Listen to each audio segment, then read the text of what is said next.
नमो तस्स भगवतो अरहतो सम्मा सम्बुद्धस्स। नमो तस्स भगवतो अरहतो सम्मा सम्बुद्धस्स। नमो तस्स भगवतो अरहतो सम्मा सम्बुद्धस्स। तो आज हम लोग 23 फरवरी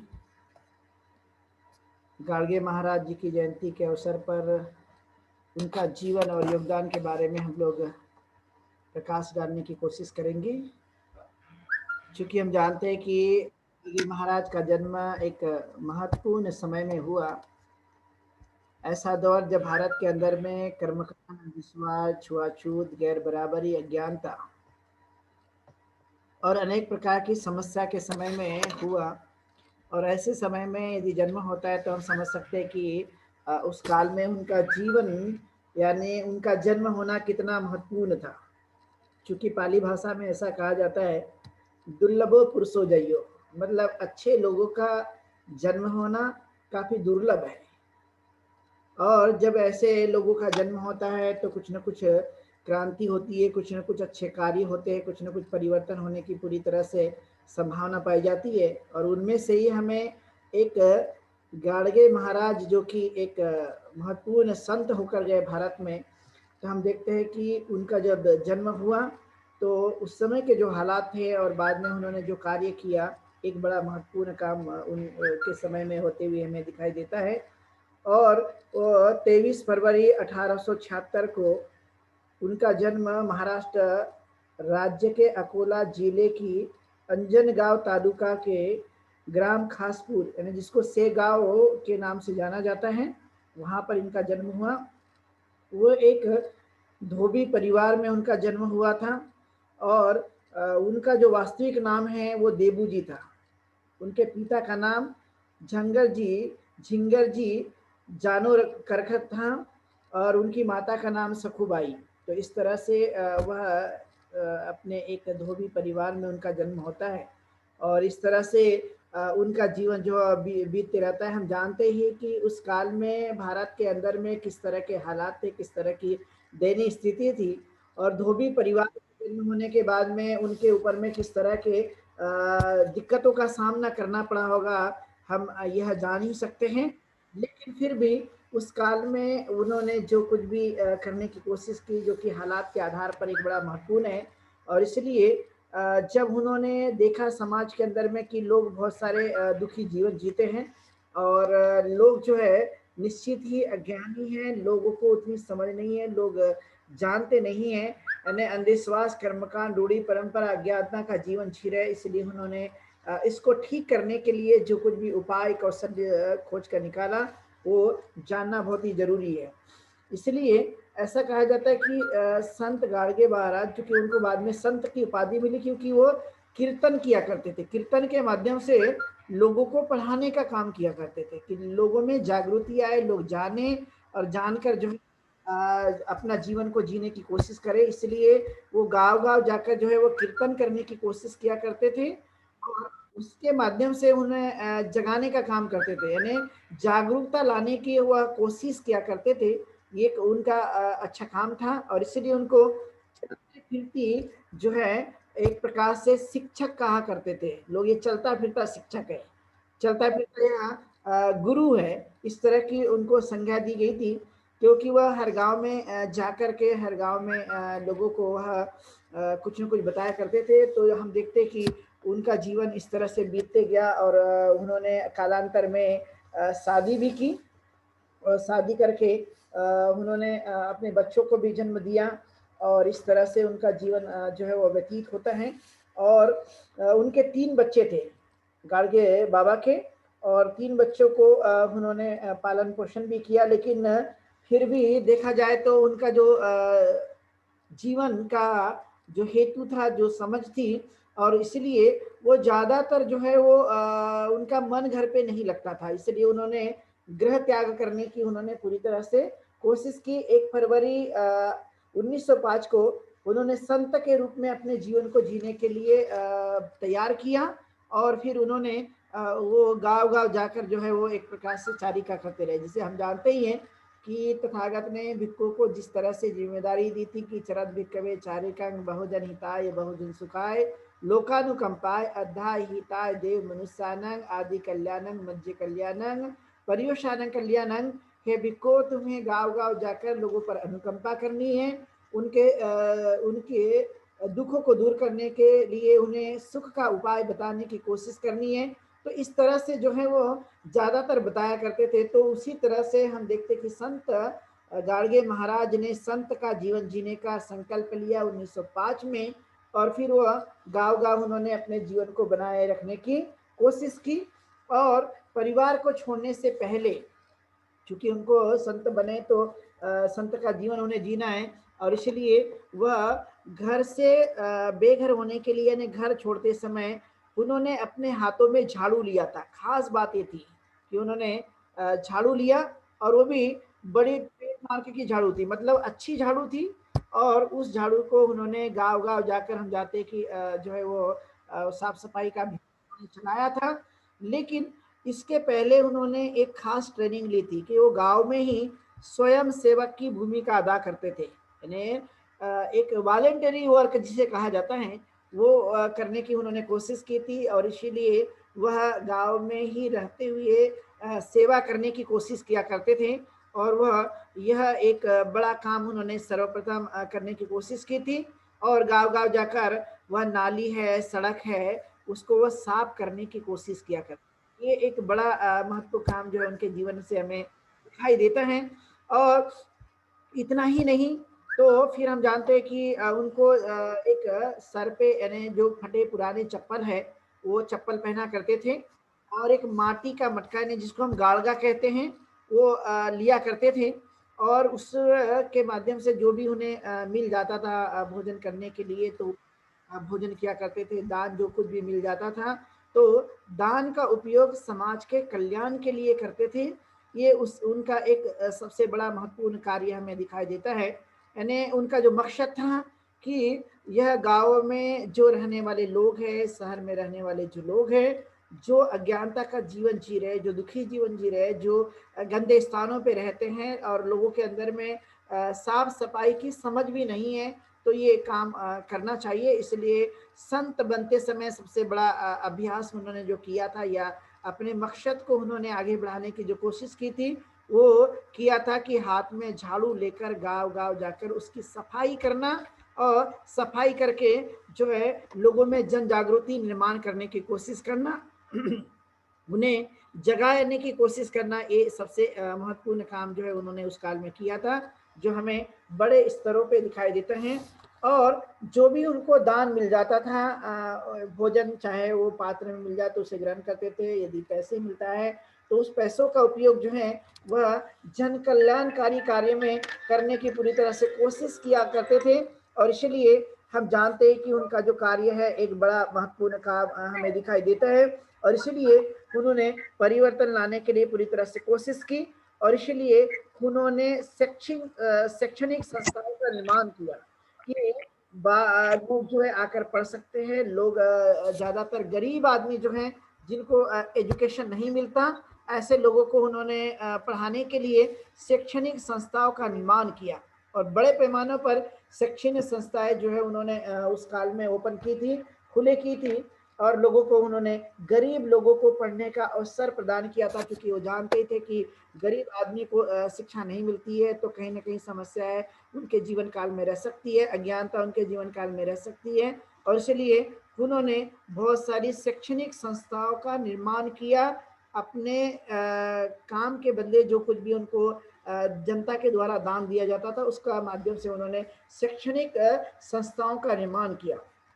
इसी के साथ-साथ हम देखते हैं उन्होंने धर्मशालाओं का भी निर्माण किया, क्योंकि जानते हैं कि लोग बाहर से कहीं पर जाते हैं, तो वहाँ पर रहने के बाद में हम जानते हैं कि उनको उतनी ख़ास चीज़ें नहीं मिलती है, तो ऐसे समय में क्या किया जाए? तो ऐसे समय में उनने धर्मशालाओं का निर्माण किया, लोगों को ठहरने की व्यवस्था उपलब्ध कराकर दी और ऐसे लोगों के कल्याणकारी काम करने पर उन्होंने ज़्यादा से ज़्यादा जोर दिया इसी के साथ-साथ हम जानते हैं कि उन्होंने अस्पतालों का निर्माण किया। वो जानते थे कि गरीब लोग हैं, उनको अच्छी तरह से स्वास्थ्य सेवाएँ नहीं मिल सकती और इसलिए उन्होंने पूरी तरह से गरीब जनता के लिए मैं कितना अच्छा काम कर सकता हूँ, उनको सुविधाएँ मिल सकती है, उनको सेवाएँ मिल सकती हैं, उनको ज़्यादा से ज़्यादा अच्छी चीज़ प्रदान की जा सकती है स्वास्थ्य के रूप में और इसीलिए उन्होंने अस्पतालों का निर्माण किया उस काल में और इतना ही नहीं, तो उन्होंने मनुष्य का ध्यान रखते उन्होंने साथ में एक प्रकार से पशुओं का भी ध्यान रखा और इसलिए पशु आश्रयों का निर्माण किया, यानी पशु अस्पतालों का भी निर्माण किया ताकि पशु भी जो है उनको भी संरक्षण मिल सके, उनको भी आश्रय मिल सके, इसलिए पशु आश्रय और साथ में उनके उपचार के लिए अस्पतालों का निर्माण किया। तो इस तरह से पूरी तरह से कोशिश करते थे और एक अहम भूमिका वो अपने माध्यम से करने की कोशिश किया करते थे और इसीलिए कीर्तन के माध्यम से लोगों की कक्षाएं लगाया करते थे, लोगों को वहाँ शिक्षा देने का काम करते थे कि वह गांव-गांव में जाकर झाड़ू लगाकर साफ सफाई तो किया ही, लेकिन इसके साथ-साथ लोग जब जमा हो जाते थे उनके माध्यम से वह जो है लोगों को कीर्तन के माध्यम से शिक्षा देने का काम किया करते थे। ये एक उनके अहम बात थी जो उन्होंने अपने समय में अपने काल में करने की पूरी तरह से कोशिश की। एक बड़ा प्रभाव जो है समाज के ऊपर में उनके माध्यम से होते हुए नजर आया, जिन्होंने इस काम को पूरी तरह से किया, जो कि बहुत ही एक महत्वपूर्ण काम है जो हमें उनके इस कार्यों के माध्यम से हमें दिखाई देता है और इसलिए हमें यह कार्य जो है वो संभावना होनी चाहिए कि हम इस तरह के कार्यों को करने की कोशिश करें। उन्होंने अपने समय काल में शिक्षा का प्रचार प्रसार करके एक सबसे बड़ा काम किया था, उन्होंने रोक लगाई पशुवध पर। इन्हें पशु को जो मारा जाता था, पशु को काटा जाता था, उस पर उन्होंने रोक लगाने की कोशिश की कि पशुओं की हत्या बिल्कुल भी नहीं होनी चाहिए, क्योंकि पशु भी एक मनुष्य की तरह ही एक जीव है, उनका भी उपयोग किया जा सकता है, वह भी एक जीव है, इसलिए उनकी हत्या नहीं होनी चाहिए, इसलिए पशु हत्याओं पर उन्होंने रोक लगाई थी और इसी के साथ-साथ शराबबंदी पर भी उन्होंने रोक लगाने के लिए पूरी तरह से प्रयास किए थे, यानी गाँव-गाँव को स्वच्छ बनाकर शराब से मुक्त होने के लिए जो है उन्होंने पूरी तरह से एक योजना बनाकर लोगों को तैयार करने की कोशिश की थी, यानी पशुवध और शराब पर उन्होंने रोक पूरी तरह से लगाने के प्रयास किए थे। तो हम समझ सकते हैं कि जो गौतम बुद्ध के द्वारा दिया गया जो कुछ भी पंचशील है, जो अपने गाड़गे महाराज के द्वारा उसका प्रचार और प्रसार करने की भी एक बड़ी भूमिका हमें देखने को मिल सकती है। हम ऐसा अंदाज लगा सकते हैं कि उन्होंने यदि ये काम किया कि हिंसा नहीं होनी चाहिए, पशु को नहीं मारना चाहिए, उनको हमने बल्कि पालन पोषण करना चाहिए।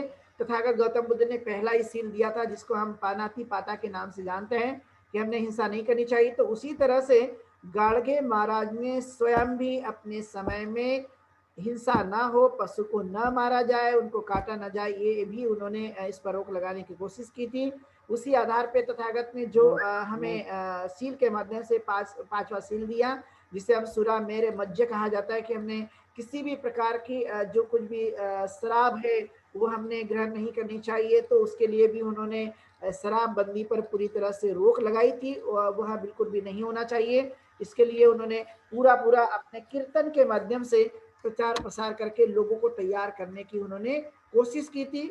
इनकी एक खासियत थी कि ये निस्वार्थ रूप से लोगों के लिए सेवा प्रदान करते थे, जो उन्हें मिल जाए वो ग्रहण करते थे, लेकिन जोर जबरदस्ती वो बिल्कुल भी नहीं किया करते थे, इसलिए निस्वार्थ रूप से लोगों की सेवा करने का काम करते थे, लोगों के लिए उपदेश दिया करते थे और लोगों को मार्गदर्शन किया करते थे। एक खास बात हमें दिखाई देती है, इतना ही नहीं, उन्होंने अनाथों के लिए अनाथालय का भी निर्माण किया कि जिनके माता पिता नहीं है, जिनके बच्चे जो है माँ बाप को छोड़ देते हैं, ऐसे अनाथ लोगों की उन्होंने पूरी तरह से जो है सेवा करने के लिए अनाथालय का निर्माण किया और उनको आश्रय प्रदान किया, उनकी सेवा तरह से कोशिश की और कोशिश करने के बाद उन्हें काफी लाभ उन्होंने प्राप्त प्रदान करने के लिए उन्होंने एक योजना बनाई और इसी के माध्यम से जो कुछ भी ऐसे लोग मिल जाते थे, अनाथ लोग, तो उनको शिक्षा देने का काम, उनको स्वास्थ्य देने का काम, उनको आगे बढ़ाने का काम, उनके प्रति प्रेम और दया रखने का काम भी वो पूरी तरह से किया करते थे। तो एक बड़ा काम जो है हमें गाडगे महाराज के माध्यम से दिखाई देता है, जो उन्होंने इंसान का नहीं, पशुओं का भी, और पशु के ही नहीं, तो उन्होंने अनाथ लोगों का भी ध्यान रखा। इसके साथ-साथ हम देखते हैं कि उन्होंने विकलांग जो समाज में लोग थे, उस विकलांग लोगों के लिए भी उन्होंने योजना बनाई, और इसलिए उन्होंने विकलांग लोगों के लिए धार्मिक कई योजनाएँ चलाई, ताकि वह जो है उनका जीवन काम में आ सके। क्योंकि हम जानते हैं कि विकलांग लोग होते हैं तो लोग उनसे उतना काम नहीं होता, तो लोग उनकी सहायता नहीं करते हैं। तो गाडगे महाराज का ये स्वभाव था कि वो हर व्यक्ति का ध्यान रखा करते थे, और इसलिए उन्होंने धार्मिक स्थानों पर ही स्कूल का स्थापना किया था विकलांग लोगों के लिए, कि जो कुछ भी धार्मिक स्थल होंगे, तो धार्मिक स्थलों पर ही स्कूल को स्थापित किया जाए, उनको सेवाएँ दिया जाए, ताकि वह एक प्रकार से उनको लाभ मिलने की पूरी संभावना हो सकती है। इस तरह की कई ढेर सारी योजनाएँ और काम जो है वो गाडगे महाराज ने है करते हुए दिखाई देता है। एक बड़े संत होकर गए, जिन्होंने एक बड़ा काम किया, और समाज में जो कुछ भी रूढ़ी परंपरा है, जो कुछ विश्वास है, जो कुछ भी अलग-अलग प्रकार की बुराइयाँ हैं, उस बुराइयों को ध्यान में रखते हुए उस पर उन्होंने उद्बोधन दिया, उपदेश दिए कीर्तन के माध्यम से, और जन जागृति लाने का पूरा उन्होंने कार्य किया। ये हम देखने के लिए मिलता है, और इसीलिए उन्होंने एक बड़ा 10 सूत्री कार्यक्रम उस काल में चलाया था, जो लोगों को समझ ये नहीं थी, लेकिन इन्होंने उस काल में 10 सूत्री कार्यक्रम चलाकर लोगों के जीवन में एक बड़ा बदलाव करने की योजना बनाई, जो बहुत ही महत्वपूर्ण है।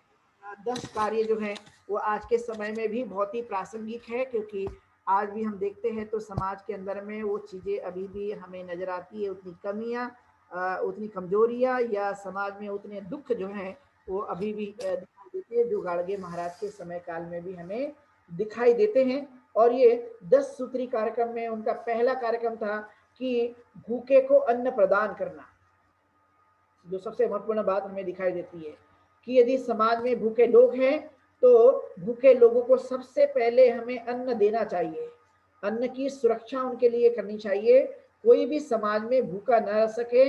ये बात उन्होंने कही थी। जैसे कि हम जानते हैं कि तथागत ने जो मैसेज हमारे लिए दिया था, सभ्य सत्ता सुखी होन्तु का, यानी समाज में कोई भी आदमी दुखी नहीं, बल्कि सुखपूर्वक जीवन यापन कर सके, इसलिए उन्होंने ये मैसेज दिया था। इसलिए सबसे पहला उन्होंने कार्यक्रम चलाया 10 सूत्री कार्यक्रम में, वो था भूखे को अन्न प्रदान करना।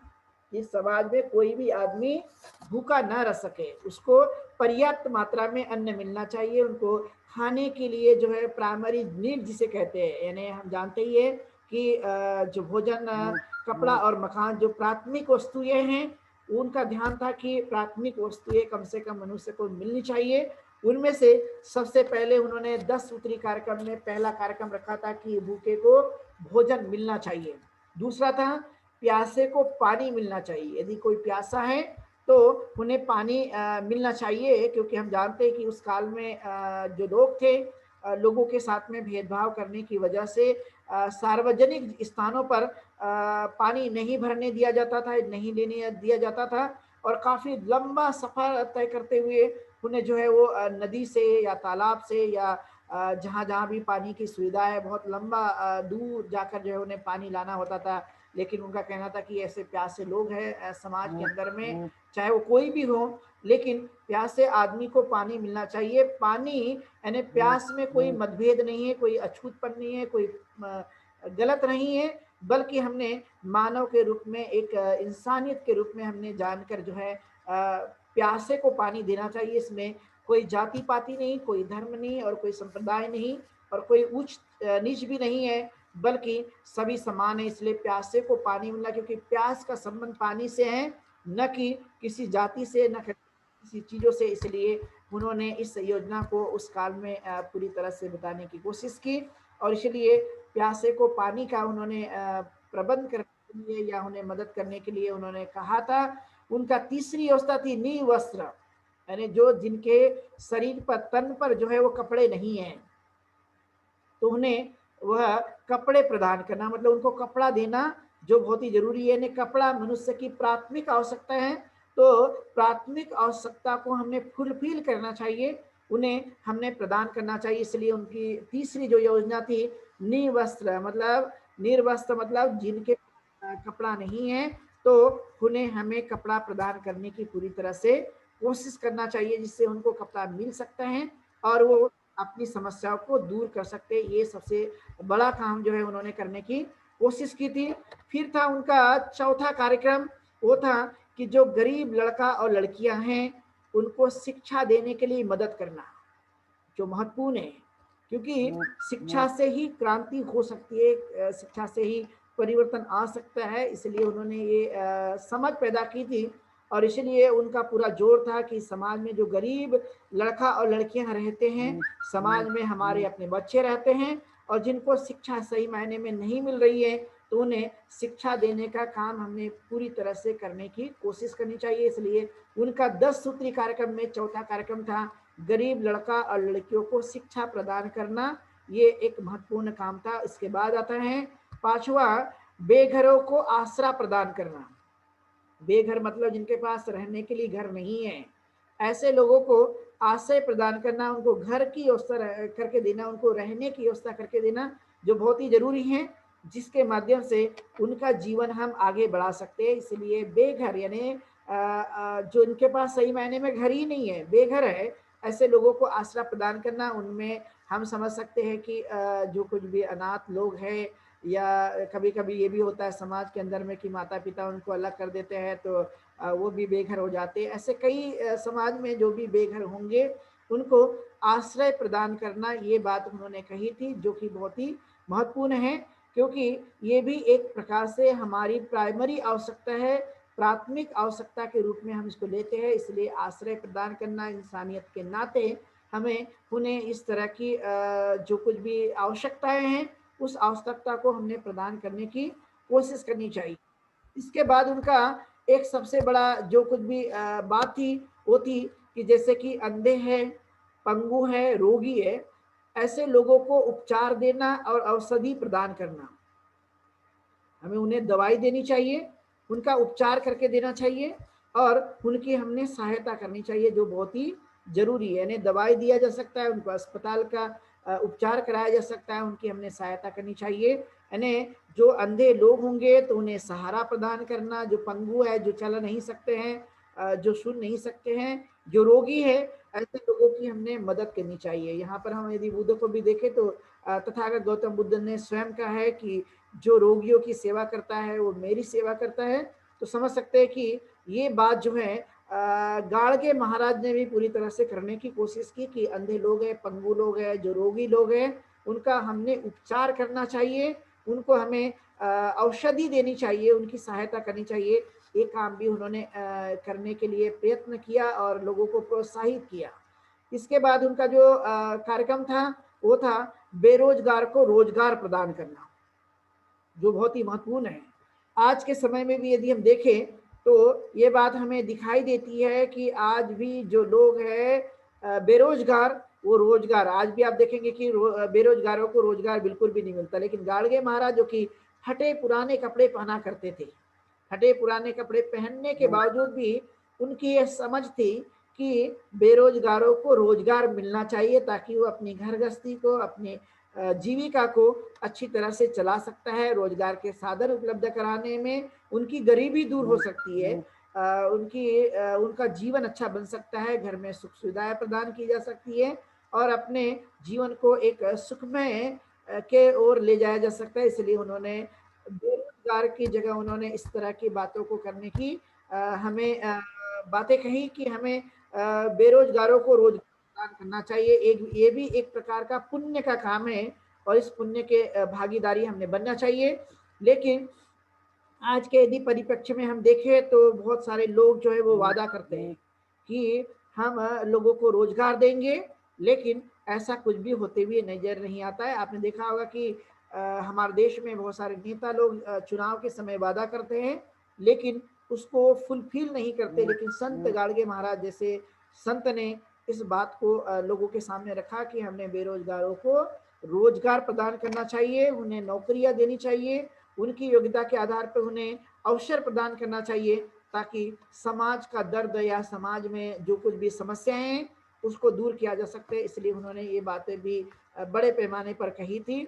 इसके बाद उनका जो कार्यक्रम था 10 सूत्री में से पशु पक्षी यानी गूंगे प्राणी, इनको अभय दान यानी उनको हमें पालन पोषण करना चाहिए, उनको अभय देना चाहिए, यानी उनको मारना नहीं चाहिए। कुल मिलाकर उनके प्रति हमने प्रेम भाव रखने की कोशिश करना चाहिए। जीवों की जितनी रक्षा की जाए वो रक्षा करने के हमने पूरा पूरा प्रयास करना चाहिए। इस पर उन्होंने ज़्यादा से ज़्यादा जोर देने के लिए लोगों को प्रोत्साहित किया, लोगों को ये संदेश दिया, लोगों को बताने की कोशिश की और ये महत्वपूर्ण बात उन्होंने करने के लिए प्रेरित किया। इसके बाद उनका जो कार्यक्रम था कि जो गरीब लड़का और लड़कियां हैं उनके शादी पर या उनके शादी के लिए मदद करना। जो समाज में रहने वाले जो गरीब लड़का और लड़कियां हैं उनकी हमने निश्चित ही मदद करनी चाहिए, उनकी सहायता करनी चाहिए। एक प्रकार से सामूहिक विवाह प्रथाओं को हमने बढ़ाना चाहिए, सामूहिक विवाह पर हमें जोर देना चाहिए, क्योंकि गरीब लड़का लड़की के माता पिता जो होते हैं वो देखा देखी यानी समाज में जो कुछ भी चलता है उसके कारण देखते हैं हम कि वो जो है गरीबी के कारण उन्हें जो है ऋण लेकर अपने बेटा और बेटी की शादी करना पड़ता है। लेकिन उनका कहना था कि जो समाज में गरीब लड़का और लड़की हैं उनकी शादी के लिए हमने मदद करनी चाहिए, सामूहिक विवाह पर हमने बढ़ावा देना चाहिए और जितना हो सके तो हमने उनकी सहायता करनी चाहिए, क्योंकि वो भी हमारे ही समाज के अंग हैं और इसलिए उन्हें हमें प्रोत्साहित करना चाहिए ताकि उनको एक प्रकार से मदद मिल सके। और ये कार्यक्रम भी 10 सूत्री कार्यक्रम में से उन्होंने ये काम भी चलाए रखने की उस काल में कोशिश की थी। और फिर उन्होंने कहा था अंतिम जो था 10वां उनका सूत्री कार्यक्रम, उनमें दुखी और निराश लोगों को हिम्मत प्रदान करना। जो कुछ भी होते हैं दुखी लोग अपने समाज में, और तो उन्हें जो है हमें हिम्मत देना चाहिए, क्योंकि हिम्मत देना, बल देना ये एक बड़ा प्रभु काम होता है। बहुत सारे लोग निराश हो जाते हैं, हताश हो जाते हैं, दुखी होते हैं और उनके अंदर की हिम्मत जो है वो मारी जाती है। तो ऐसे लोगों को हमने हिम्मत देना, उन्हें सहारा देना, उन्हें बल प्रदान करना एक बड़ा काम होता है। तो वो हमने पूरी पूरी करने की कोशिश करनी चाहिए। यदि ये काम किया तो समाज में काफी परिवर्तन आ सकता है। इसलिए 10 सूत्री कार्यक्रम गाड़गे बाबा ने उस काल में चलाया था, जो कि बहुत ही महत्वपूर्ण है। ऐसा कार्यक्रम कोई साधारण नहीं है कि एक फटा पुराना कपड़ा पहनने वाला व्यक्ति वह चिथड़ों से बना हुआ कपड़ों को पहना करते थे, उनके पास में उतने अच्छे कपड़े नहीं थे और एक गाड़गा लेकर घुमा करते थे, गांव गांव जाया करते थे, साफ सफाई करते थे। उस आदमी को भी इस तरह की समझ थी और इसीलिए उन्होंने एक काम करने के लिए ज्यादा से ज्यादा जोर दिया। प्रमुख रूप से कहा जा सकता है कि अज्ञान को लिए, अंधश्रद्धा को मिटाने के लिए, स्वच्छता निर्माण करने के लिए उन्होंने जागरूकता अभियान चलाया। अपने जीवन काल में पूरा उनका लाइफ जो है वो हमें दिखाई देता है कि उन्होंने समाज में परिवर्तन लाने के लिए एक बड़ा काम किया है, जो कि बहुत ही कम लोग पाए जाते हैं इस तरह के। और उन्होंने पूरे जीवन भर जन जागृति का करने के लिए उन्होंने कार्य किया। उनमें से उनका कहना था कि देव जो है वो पत्थरों में नहीं पाया जाता, क्योंकि उस काल में बहुत सारे लोग मानते थे और इसलिए उन्होंने मराठी में कहा था कि देव दगड़ात नसून मांसात आहे, कि देव जो है वो पत्थरों में नहीं बल्कि वो इंसानों के अंदर है, वो इंसान के पास है और इसलिए मानवता हाज खरा धर्म है। इस तरह से उन्होंने कहा था कि ये मनुष्य ही खरा धर्म है, मनुष्य ही ने मानवता सच्चा धर्म है, इसके अलावा कोई दूसरा धर्म नहीं है। ये बात पर उन्होंने बहुत ज्यादा जोर देने की कोशिश की। आज भी हमें समझने की जरूरत है कि देव दगड़ात नहीं आहे, यानी देव जो है वो पत्थरों में नहीं बल्कि हर इंसान के अंदर में मानसात है, ऐसा उनका कहना था। तो हम समझ सकते हैं कि वो मनुष्य के अंदर हैं और वह यदि सही मायने में यदि किसी को समझा जाए धर्म, तो कहते हैं कि मानवता ही सच्चा धर्म है, यही मनुष्य के लिए धर्म है, इससे बढ़कर कोई धर्म नहीं है। तथागत गौतम बुद्ध को भी हम देखें तो उन्होंने भी इंसान के अंदर ही धर्म बताया है। इंसान ही सर्वश्रेष्ठ है, मनुष्य ही सर्वश्रेष्ठ है, इसके अलावा कोई सर्वश्रेष्ठ नहीं है। ये भी बात उन्होंने बताने की कोशिश की और इसीलिए आज हमें ये बात समझने की ज़रूरत है कि कोई भी देव जो है वो पत्थरों में बिल्कुल भी नहीं पाया जाता, बल्कि इंसान के अंदर में है। ये बात उन्होंने ज़्यादातर जोर देकर समझाए रखने की कोशिश की। गाँव-गाँव जाकर वह लोगों का कीर्तन किया करते थे, लोगों का उपदेश किया करते थे, लोगों को समझाने की कोशिश करते थे ताकि लोग जान सके और सच्चाई से वो रूबरू हो सके, इसलिए वो बताने की पूरी तरह से कोशिश किया करते थे और उन्होंने पूरी तरह से बताया। फिर उन्होंने कहा कि यदि आपने किसी को कितना भी पूजा, यानी किती पूजला देव तरी, ऐसा उन्होंने मराठी में कहा है कि आपने कितनी भी पूजा कर ली लेकिन देव अजून पावला नहीं। उनका कहना था कि आपने बहुत पूजा की है देवों की, लेकिन देव अजून पावला नहीं है, मतलब अभी तक भी देव किसी को प्राप्त नहीं हुआ।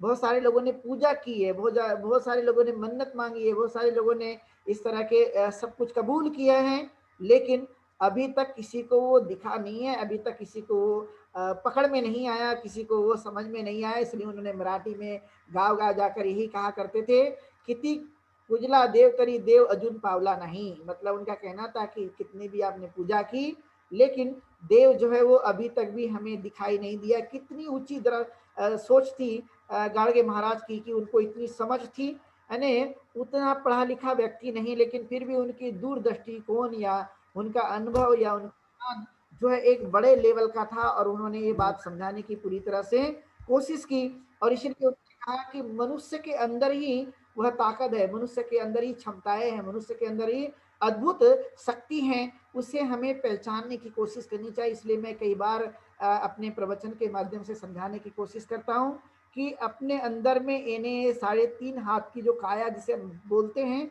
इसके अंदर ही अद्भुत शक्ति है, इसके अंदर ही अद्भुत ताकत है, इसके अंदर ही ऊर्जा है। बशर्ते उस ऊर्जा को हमें जगाने की जरूरत है और अंधकार को मिटाने की जरूरत है। यदि हमने अंधकार मिटा दिया तो ऑटोमेटिकली प्रकाश रूपी ज्ञान जो है वो हमारे अंदर जल सकता है और हमें किसी के तरफ में भी जाने की जरूरत नहीं है।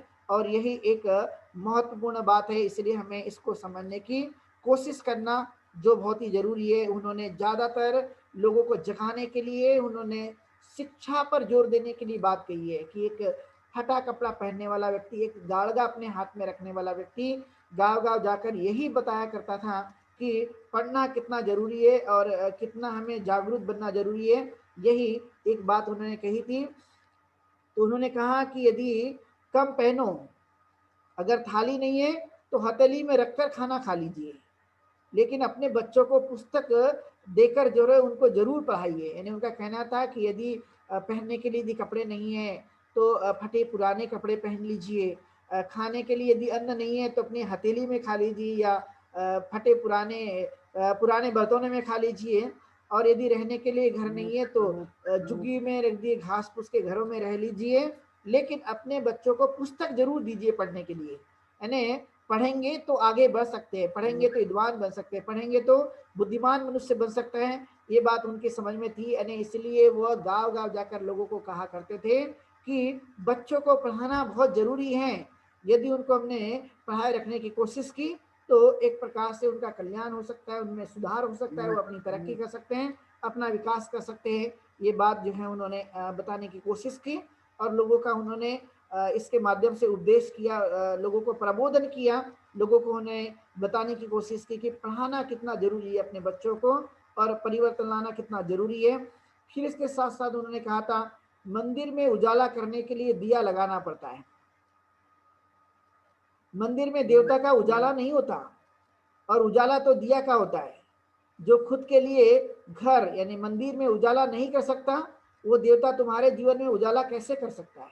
ये गाड़गे बाबा का अद्भुत कोटेशन था कि जो मंदिर में रहने वाले देव है वो अपने लिए खुद के लिए दिया नहीं जला सकता है, तो वो हमारे जीवन में कैसे दिया जला सकता है, हमारे जीवन में कैसे परिवर्तन ला सकता है, हमारे जीवन को कैसे बदल सकता है। जो अपने स्वयं के लिए कुछ नहीं कर सकता वो दूसरों के लिए कतई कुछ नहीं कर सकता। इतनी बड़ी क्रांतिकारी बात जो है वो गाड़गे महाराज ने उस काल में की थी। आज भी हमें ये बात समझने की जरूरत है कि दिए मंदिरों में नहीं बल्कि दिए अपने अंदर जलाने की जरूरत है। यदि हमने अंदर अपने दिए जलाए तो ऑटोमेटिकली जो है वो हमारा अंधकार मिट सकता है, क्योंकि उन्होंने लोगों को समझाया, बड़ी भली भांति समझाया कि देव जो है अपने अंदर में, अपने घर के अंदर में यानी मंदिर में खुद के लिए दिया जलाकर अंधेरे को नहीं मिटा सकता है, तो लोगों के जीवन में आया हुआ अंधेरे को ये कैसे मिटा सकता है?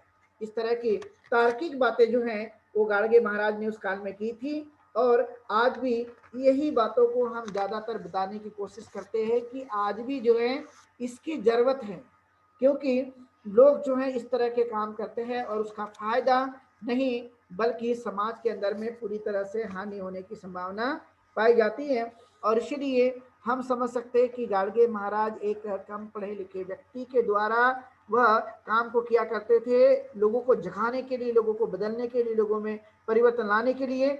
और इसलिए उनको जो है वो संत की उपाधि दी गई, क्योंकि वो संत जैसे काम को किया करते थे, संत जैसे व्यवहार किया करते थे, संत जैसे उपदेश किया करते थे।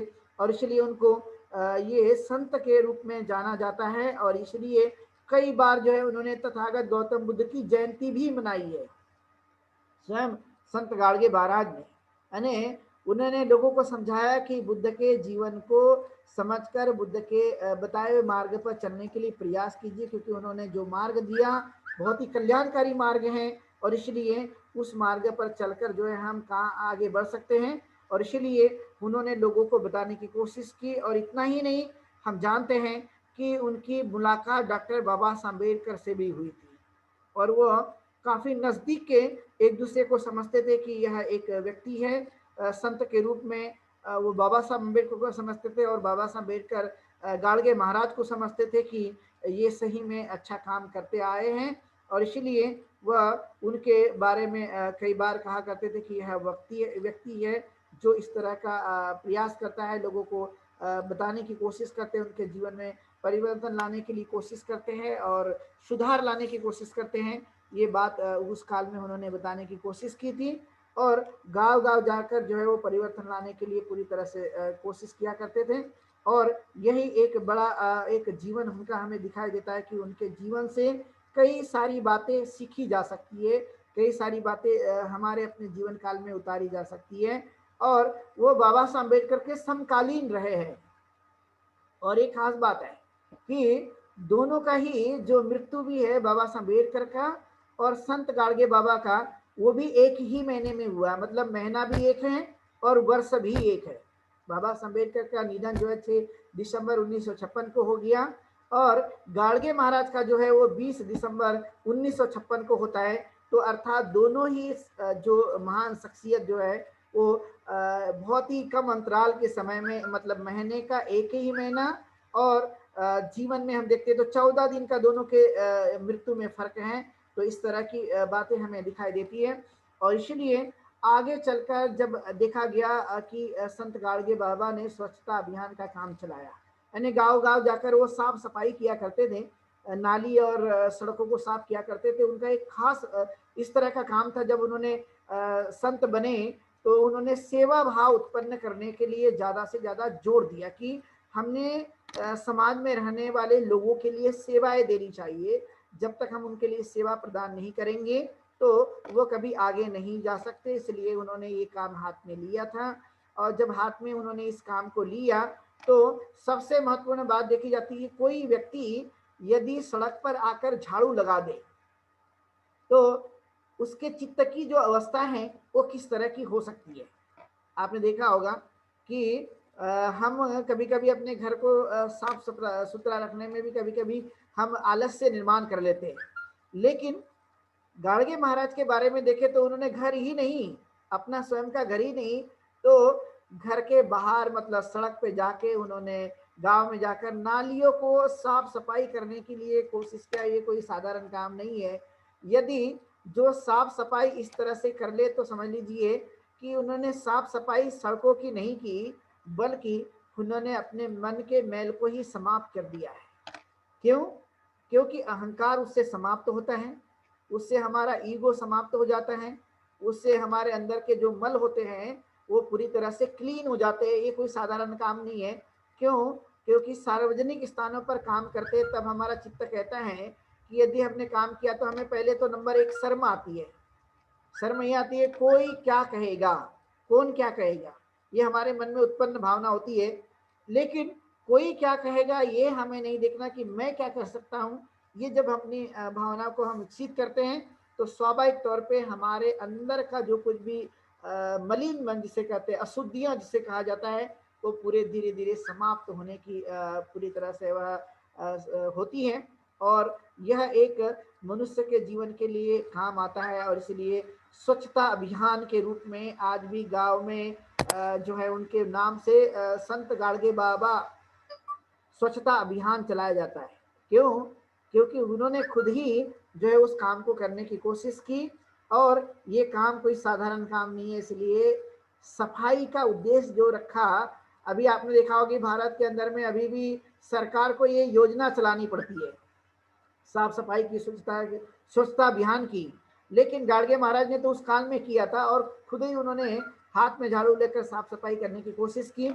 आज हमारे देश के अंदर में जो लोग हैं फोटो खींचते हैं और साफ सफाई अभियान को दिखाते रहते हैं, लेकिन वो सच्चा नहीं है, वो उतनी उसमें रियलिटी नहीं होती है। लेकिन संत गाडगे बाबा ने एक काम को करने की कोशिश की कि हमें यह काम करना चाहिए, इसलिए उनका जीवन एक बड़ा जीवन हमें दिखाई देने के लिए हम समझ सकते हैं। और इसलिए यह जो स्वच्छता अभियान है आज भी देश में पूरी तरह से चलाया जाता है और इस काम को किया जाता है। इसलिए इनको जो है बड़ा शौक था खेती करने का। संत गाडगे बाबा शुरुआती दौर पे खेती करते थे और पशुओं के लिए वह ज़्यादा दिलचस्पी रखने की कोशिश किया करते थे, यानी मतलब उनका इंटरेस्ट था खेती में काम करना। कुछ क्योंकि वो जानते ही है कि वह ओबीसी के घर में जन्मे और धोबी परिवार में जन्मे, क्योंकि हम जानते हैं कि आज भी लोग जो है धोबी मतलब कपड़े धोने वाला, ऐसा आज के समय में उसे माना जाता है, लोग उससे भी छुआछूत मानते हैं। लेकिन इन्होंने उस काम को जो है वो आगे बढ़ाया और इसीलिए इस तरह की जो कुछ भी योजनाएं थी वह करने की कोशिश की। और ये एक लड़का होने की वजह से ही इनके लिए जो है वह एक प्रकार से अच्छी व्यवस्था किया करते थे उस काल में इनके फादर। और वो व्यवस्था जो है वो करने के कारण जो है ये अच्छे तो पालन पोषण होता था। लेकिन फिर भी ये कहीं ना कहीं अपने इस गंदे काम को, हम जानते हैं कि धोबी का काम यानी कपड़े धोना है, तो आज भी इसको जो है गंदे काम के नाम से जाना जाता है। साफ सफाई तो करते थे लेकिन फिर भी इस तरह से जाना जाता था कि ये गंदा काम है, तो उसको भी वो ज़्यादा पसंद नहीं था। उससे उन्होंने ऊपर उठने की पूरी तरह से कोशिश की और कोशिश करके उन्होंने इसको आगे बढ़ाया और आगे बढ़ाने के बाद हम देखते हैं कि यह काम चलते रहा और चलने की वजह से ही हम जानते हैं कि जो इनके पिताजी थे नागो जी जिसको कहा जाता है, जयाजी ना जानोर का इनका एक ही लड़का था और ये नोगोजी, ये नोगोजी थे और इनकी पत्नी नागोजी की पत्नी का नाम बलाबाई था और इनके तीन बेटे थे जिनको रानोजी, जानोजी और कराजी, मतलब इनके फादर के जो लोग थे वो तीन थे। और ये इनका इस तरह से हम जानते हैं कि आज भी जो धोबी का काम है वो कपड़े धोना है। आज भी आप देखते होंगे जगह जगह जो लोग हैं धोबी को कपड़े धोने देते हैं और वो अभी भी काम करते हैं। तो इस तरह का इनका एक परिवार था उस काल में और इस तरह के इनके पूर्वज थे जिन्होंने इस काम को करने की कोशिश की और इसके लिए जो कुछ भी उनको पैसे मिलते थे उनके घर गृहस्थी चलाने का काम किया करते थे और वह आगे बढ़ते थे। तो इस तरह का एक जीवन जो है वो संत गाडगे बाबा के रूप में हमें दिखाई देता है और देखने के बाद में उनका जो नाम है वो आज पूरी दुनिया में अमर है, क्योंकि उन्होंने बड़ा महान काम किया। सुनने में तो बड़ा छोटा काम लगता है झाड़ू लगाकर साफ सफाई करना, उस काल के समय में लोग हंसते भी रहे होंगे कि ये कौन सा निम्न स्तर का काम कर रहा है, क्या कोई दूसरा काम इन्हें नहीं मिलता क्या, या ऐसा क्यों किया जाता है। तो इस तरह के लोग हंसते भी रहे होंगे, लेकिन वो जानते थे कि चाहे देखने के लिए कितना भी छोटा काम क्यों ना हो, लेकिन ये छोटा काम ही एक बड़ा काम है जो हमें आज के समय में दिखाई देती है कि यह कार्य जो है उनके नाम से कई योजनाएं भारत के अंदर में सरकार ने चलाई है और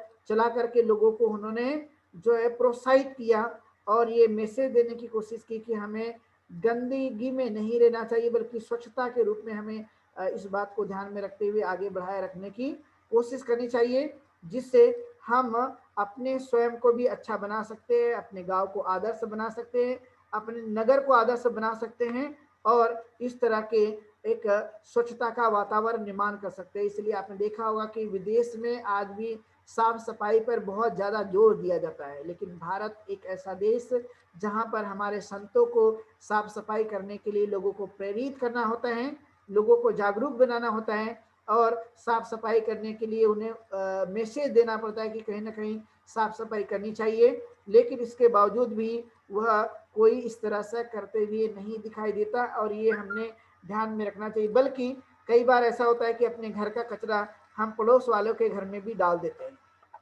इतना ही नहीं, आपने देखा होगा कि बहुत बार शहरों में ये देखा होगा जगह जगह जो है आपको कचरा जो है वो दिखाई देता है। बहुत सारा लोग जो है खाली जगह में लाकर डाल देते हैं और गंदगी फैलाने की कोशिश करते हैं और उस गंदगी से बहुत सारी बीमारियां भी उत्पन्न होने की संभावना पाई जाती है। एक महत्वपूर्ण बात है।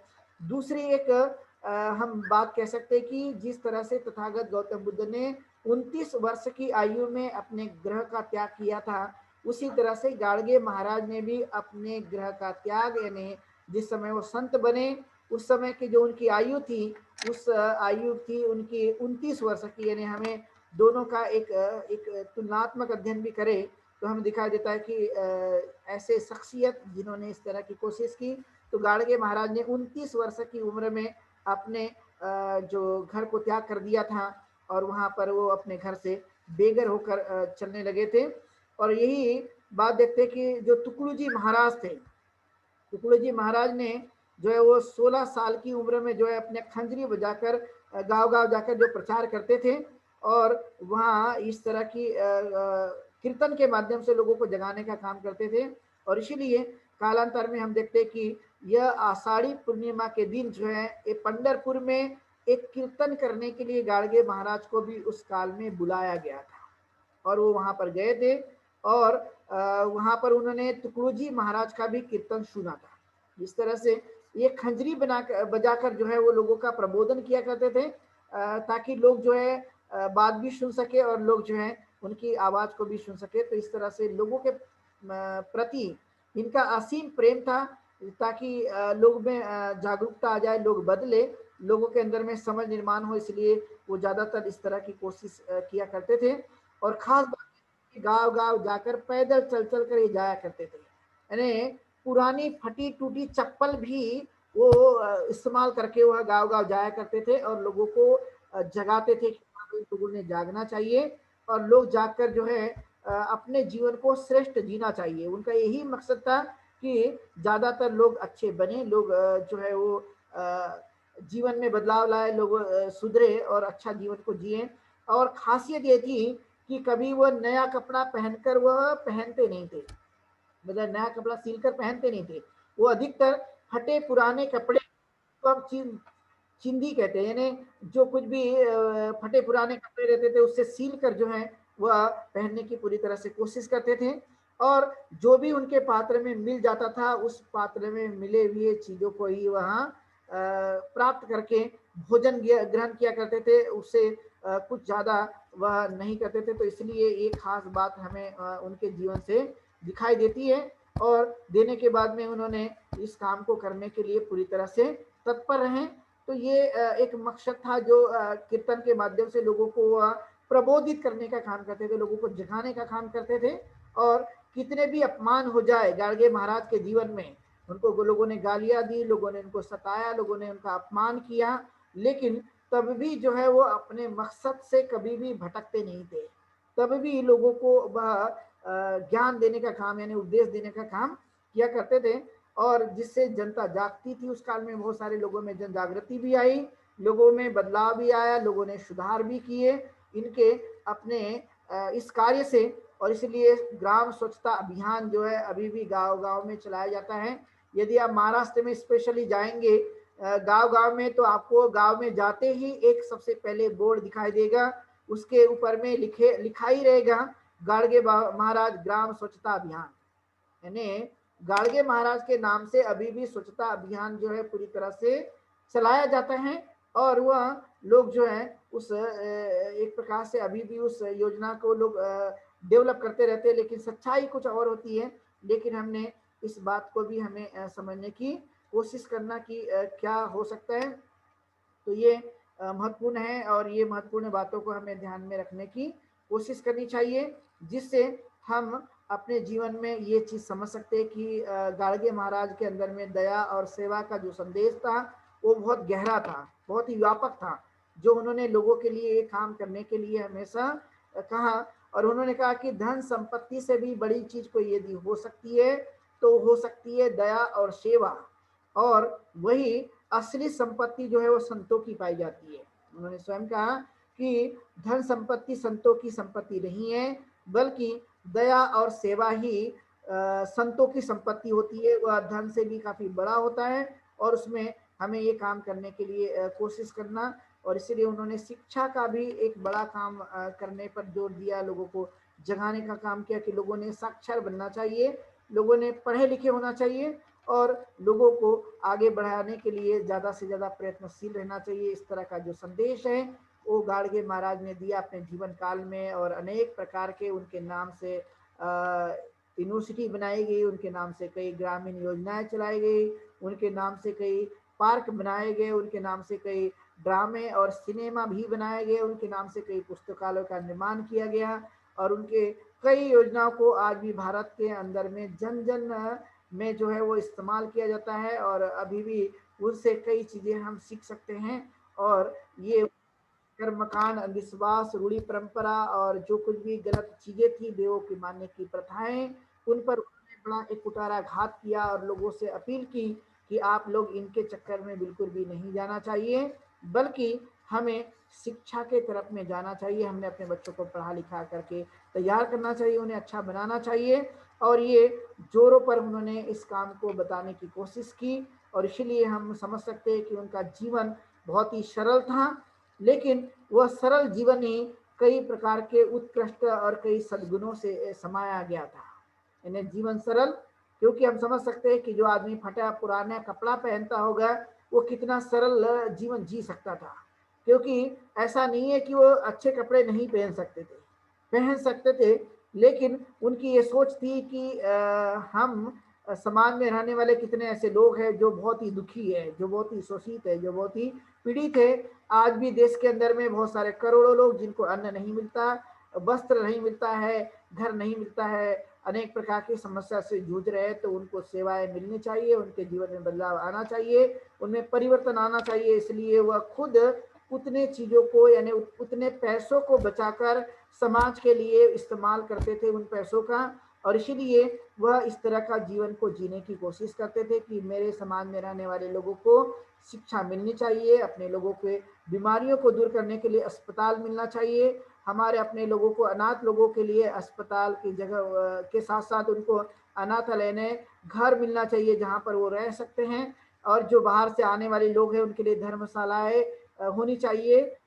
इस तरह की कई योजनाएं जो है उन्होंने अपने काल में अपने जीवन को सरल जीते हुए इस तरह के काम पर उन्होंने जोर देने की कोशिश की। यानी हम फाइनली अंतिमतः ये कह सकते हैं कि उनका जीवन दुनिया के लोगों के लिए था, मनुष्य के लिए था, उनका जीवन समाज के लोगों के लिए था, उनका जीवन देश के लोगों के लिए था, यानी मनुष्य के लिए था।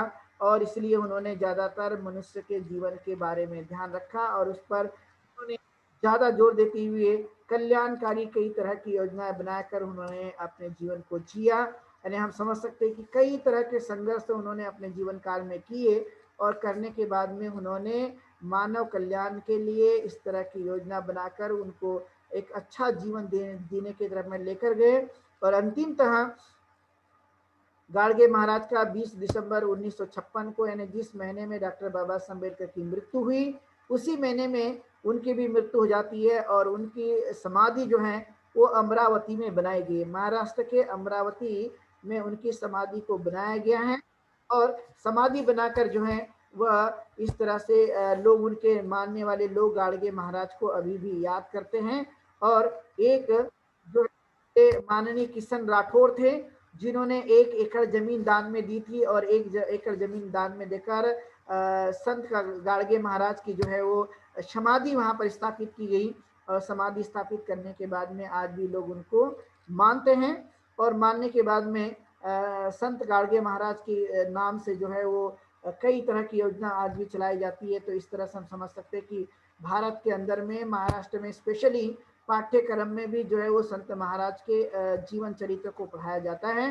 तो समझ सकते हैं कि इतना एक बड़ा जो महापुरुष जिसे हम कहते हैं, इस तरह के संत और महात्माओं यानी महापुरुषों में जो कुछ भी सद्गुण पाए जाते हैं, वो अपना ध्यान कम रखते हैं लेकिन दूसरों का ध्यान ज़्यादा रखते हैं। तो उनमें से एक संत गाड़गे महाराज हुए जिनका जीवन बहुत ही एक महत्वपूर्ण पाया गया और उन्होंने जनता के लिए अपने जीवन को समर्पित कर दिया। और ये उनके जीवन का एक अनोखा हमें जो कुछ भी सद्गुण है या उनके कार्य है या उनके कार्यों का जो योगदान समाज के लिए दिखाई देता है, वो बहुत ज़्यादा था। यानी जीवन में जो कुछ भी उन्होंने कार्य किया अपनी 29 साल की उम्र के बाद, उसके पहले भी वो एक समाज सेवी थे, लेकिन बाद में 29 साल की उम्र के बाद में अपने जीवन को वो सार्वजनिक बना देते हैं और सार्वजनिक जीवन उनका लोगों के कल्याण के लिए हमें दिखाई देता है। ये कोई साधारण बात नहीं है और इसलिए उनके जीवन से कई तरह की बातों को सुन सकते हैं कि एक ऐसा ही आदमी यानी जिनको हम कहते हैं कि गाड़गा हाथ में है और इसके अलावा और कुछ उनके पास में नहीं, बल्कि गाड़गा और झाड़ू, ऐसी दो चीजों को उन्होंने अपने हाथों में लिया और दुनिया को पूरी तरह से बदल दिया। ये कोई साधारण बातें हमें दिखाई नहीं देती है। ऐसे काम करने वाले लोग निश्चित ही महान होते हैं जिनके माध्यम से परिवर्तन की एक सोच जो है उनके अंदर में या विचार हमें दिखाई देता है, जो गाड़गे महाराज के अंदर भी हमें दिखाई दिया। और इतना सारा परिवर्तन लाने का काम संत गाड़गे महाराज ने किया, इसलिए उनको संत कहा जाता है। संत की उपाधि उनको राष्ट्रीय स्तर पर दी गई भारत की ओर से और आज भी उनको संत के रूप में गाड़गे महाराज के रूप में पूरी दुनिया जानती है। और जानकर लोग निश्चित समझते कि संत गाड़गे महाराज ने झाड़ू लेकर सफाई, लेकिन वो सफाई नहीं बल्कि एक बड़ा क्रांतिकारी जो कदम था गाड़गे महाराज का, वो उन्होंने उसके माध्यम की कोशिश की कि वही एक झाड़ू थी, वही एक गाड़गा था जिन्होंने भारत के लिए कई शैक्षणिक संस्थाओं का निर्माण किया। वही उनका गाड़गा था, एक उनकी वो झाड़ू थी जिन्होंने भारत के अंदर में कई लोगों के लिए, रोगी लोगों के लिए अस्पतालों का निर्माण किया। ऐसे ही कई लोग थे जिनके लिए उन्होंने अनाथों के लिए अनाथालय का निर्माण किया। ऐसे ही कई लोग थे। एक झाड़ू और सिर्फ एक झाड़ू और एक गाड़गा के माध्यम से इस तरह का परिवर्तन लाने की कोशिश की। दो चीज थी, यानी दोनों ही कीमत देखा जाए तो गाड़गे की कीमत भी ज्यादा नहीं है, झाड़ू की कीमत भी ज्यादा नहीं, लेकिन वो ही उनके एक शस्त्र कहलाए और उस शस्त्र ने भारत के कई कल्याणकारी योजनाओं को उन्होंने अंजाम दे दिया और भारत के समाज में कई परिवर्तन लाने के लिए उन्होंने उस काल में कदम उठाए। तो निश्चित ही हम आज के समय में कह सकते हैं कि संत गाड़गे महाराज का जो कुछ भी कार्य है वो समाज के हित के लिए, कल्याण के लिए, सुख के लिए है। और आज हमने उनसे इन तरह की चीजों को सीखना चाहिए कि एक झाड़ू लेकर गांव गांव घूमने वाला आदमी ने इतना निर्माण किया, तो आज हम इस समय में जब बाबा साहब अम्बेडकर का भारतीय संविधान हमारे लिए बनाया गया और हमें बहुत सारी सुविधाएं मिली और हमने इतना परिवर्तन किया, तो क्या एक गाड़गे महाराज कर सकते हैं, कम पढ़े लिखे व्यक्ति, और हम सब लोग इतने लोग पढ़ लिख कर तैयार हुए बाबा साहब अम्बेडकर की सुविधाओं से और उनके कार्यों से, तो क्या आज हम देश के अंदर में इस तरह की योजना बनाकर परिवर्तन लाने के काम समाज के लिए कर सकते? ये आदर्श हमने आज के वर्तमान समय में लेने की कोशिश करनी चाहिए। और इसीलिए मैंने आज की जो कुछ भी अपनी बात की शुरुआत जो है दुर्लभो पुरुषो जयो से की थी कि ऐसे व्यक्ति का जन्म आना या जन्म मिलना दुर्लभ माना जाता है। स्वयं तथागत ने कहा इस बात को कि ऐसे लोग जो है वो बड़े दुर्लभ होते हैं, ऐसे लोग जो है बड़े मुश्किलों से हमें मिलते हैं और जब मिल जाते हैं तो उनका पूरा पूरा लाभ लेने की समाज ने कोशिश करना, उनका पूरा यूटिलाइज करना, उनके नॉलेज का, उनके हुनर का, उनके कौशल्य का, उनकी कलाओं का, जो समाज के लिए सार्थक सिद्ध हो सकता है, क्योंकि ऐसे लोग बहुत ही मुश्किलों के बाद में हमें दिखाई देते हैं। तो इस अवसर पर क्योंकि हम जानते हैं कि आज संत गाड़गे महाराज का 23 फरवरी को प्रतिवर्ष जयंती होती है, इसलिए उनके जीवन और उनके योगदान और कार्य को मैंने इस अवसर पर आप लोगों को बताने की कोशिश की और आप सभी लोगों ने उनके जीवन और कार्य को सुना, समझा। तो उम्मीद की जाएगी कि उनके इस आदर्श को हम अपने जीवन काल में उतारे, सीखे, समझे और अपने जीवन को अच्छा बनाने के साथ साथ अपने बच्चों के लिए, अपने परिवार के लिए और देश के लिए और समाज के लिए हम उनके इस कार्यों को इम्प्लीमेंट कर सकते हैं, आगे बढ़ा सकते हैं। और उनके इन सद्गुणों को हम एक जिम्मेदारी के साथ में कि मैं एक इंसान हूँ और इंसान होने के नाते एक कम पढ़ा लिखा आदमी जब समाज में इतना बदलाव ला सकता है, तो हम ज़्यादातर लोग पढ़े लिखे और आज वर्तमान का जो कुछ भी समाज है कुछ हद तक पढ़ लिख कर तैयार हुआ है, तो इनकी एक नैतिक जवाबदारी है कि यह एक बड़ा क्रांतिकारी परिवर्तन लाने के लिए हम कार्य करें। और यही हम लोग आज के इस उनके जयंती या उनके जन्म दिवस के अवसर पर हम यही संकल्प लेंगे कि आगे चलकर उनके कार्यों को हम आगे बढ़ाएं, उनके इस सद्गुण को आगे बढ़ाएं और हम आगे बढ़ सके। तो यही अंतिमतः मैं इस अवसर पे कहना चाहूँगा कि उनका जीवन एक निश्चित ही हमारे लिए प्रेरणादायक है। उनका जीवन हमारे लिए निश्चित ही एक संघर्ष है जो हम समझकर अपने जीवन काल में उतार सकते हैं और आने वाली पीढ़ी को एक नई दिशा दे सकते हैं। और इसलिए ज़्यादातर उन्होंने शिक्षा पर जोर दिया। हम जैसे कि जानते ही है कि बाबा साहब अम्बेडकर ने भी शिक्षा को शरीर का दूध बताया, तो इसीलिए उन्होंने भी कहा था कि आप एक वक्त की कम रोटी खा लो या नहीं है तभी पानी पीकर सो जाओ या भूखे रह जाओ, लेकिन बच्चों को पढ़ाना बहुत ही ज़रूरी है और उसको हमें गहराई से की ज़रूरत है कि पढ़ना लिखना बहुत ज़रूरी है। इवन हम भी बार बार ये मैसेज कन्वे करने की कोशिश करते हैं कि पढ़ना लिखना बहुत ही ज़रूरी है, क्योंकि वही हमारा एक प्रमुख इंसान का शस्त्र है, वही हमारा एक हथियार है जो लोगों में एक बड़ा क्रांतिकारी परिवर्तन लाने की कोशिश करता है। जो हमारे लिए महाराज ने इस तरह की योजना चलाकर बहुत सारे प्रयत्न किए, बहुत सारा सुधार किया अपने इस कीर्तन के माध्यम से लोगों को जगाकर।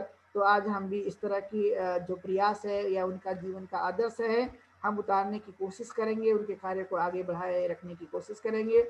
और इसलिए आज के इस अवसर पर आज व्याख्यान रखा गया था, जो आप लोगों ने सब लोगों ने मेरी बातों को सुना है, तो सब लोग के लिए मंगल कामनाएं। और संत गार्गी की जयंती की सारी मंगल कामना मैं आप लोगों को देता हूँ और उनके आदर्श पर चलकर हम भारत को या समाज को एक अच्छा राष्ट्र देंगे।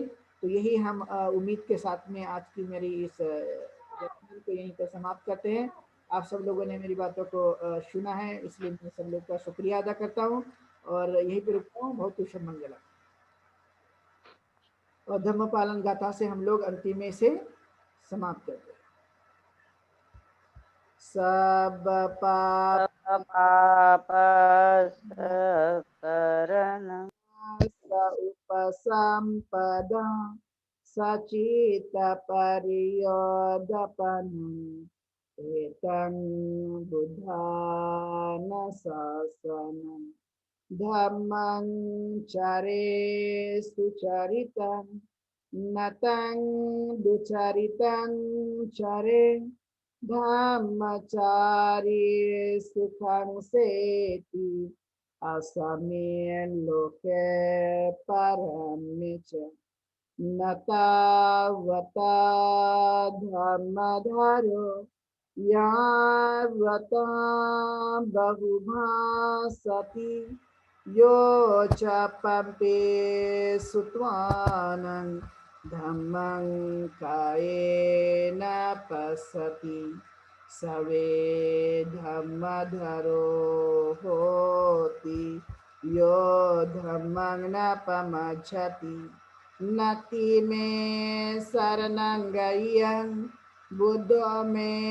शरणं वरम् एतेन सच्चवचेन होतु ते जयमङ्गलम् नति मे शरणं गय्यं धम्मो मे शरणं वरम् एतेन सच्चवचेन होतु ते जयमङ्गलम् नति मे शरणं गय्यं संघो मे शरणं वरम् एतेन सच्चवचेन होतु ते जयमङ्गलम् नमो बुद्धाय नमो धम्माय नमो संघाय साधु साधु साधु।